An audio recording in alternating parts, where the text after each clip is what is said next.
ഈ മമ്മി എവിടെ പോയി കിടക്കും? ഫാൻ ലൈറ്റൊക്കെ ഇട്ട മമ്മി ഫാൻ ലൈറ്റൊക്കെ എത്തിനെ വെറുതെ ഇട്ട് വെച്ച് വെറുതെ കറണ്ട് ബില്ല് കൂടുതലാതെ.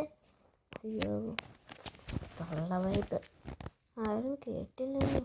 മൂന്നാം വീട്ടിൽ മോളെ എൻ്റെ മുടി നല്ലോണം കൊയ്യുണ്ട്. ഇതിനെന്തേലൊക്കെ ഒരു മരുന്ന് അടിച്ചോ?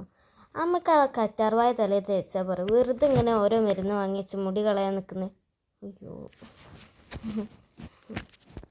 ഞാൻ അത്രയ്ക്ക് തള്ളവേപ്പൊന്നല്ലേ. മോള് കോളേജ് വിട്ട് വരുമ്പോൾ ഒരു പുതിയ പേസ്റ്റ് വാങ്ങിയിട്ടാണ്. ഇത് ഫുള്ള് കഴിഞ്ഞ് നമുക്കിത് മുറിച്ചിട്ടാണ്ട് ഇതിലുള്ള ഫുള്ള് എടുത്തോടെ. ഇതിൽ ഇനിയുണ്ട് ബാക്കി, മുറിച്ച് കുറേ ബാക്കി ഉണ്ടാവും പുറത്ത്.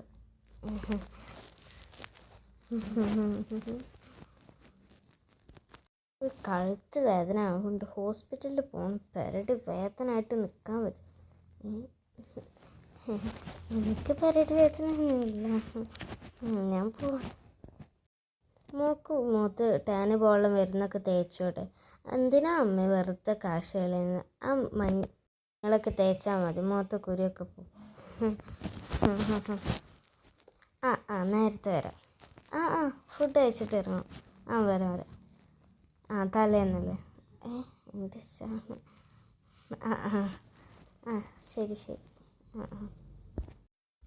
മമ്മി ഇല്ലെങ്കിൽ ഇവിടുത്തെ എല്ലാ പണിയും എനിക്ക് കയറി. അടിച്ചു വരാണ്ട്, തോത്താനുണ്ട്, മാറാല തട്ടാണ്ട്, ബാത്റൂം കേൾക്കാണ്ട്. എന്തൊക്കെ പണിയാണ്. ഇതൊക്കെ പാടെ ഞാൻ ചെയ്യണ്ട്. ഞാൻ ഷാള് കിട്ടിയത് തള്ളവൈപ്പ്. ആരും കണ്ടില്ല, ആരും ഇല്ലാത്തത് കൊണ്ട് ബാക്കി.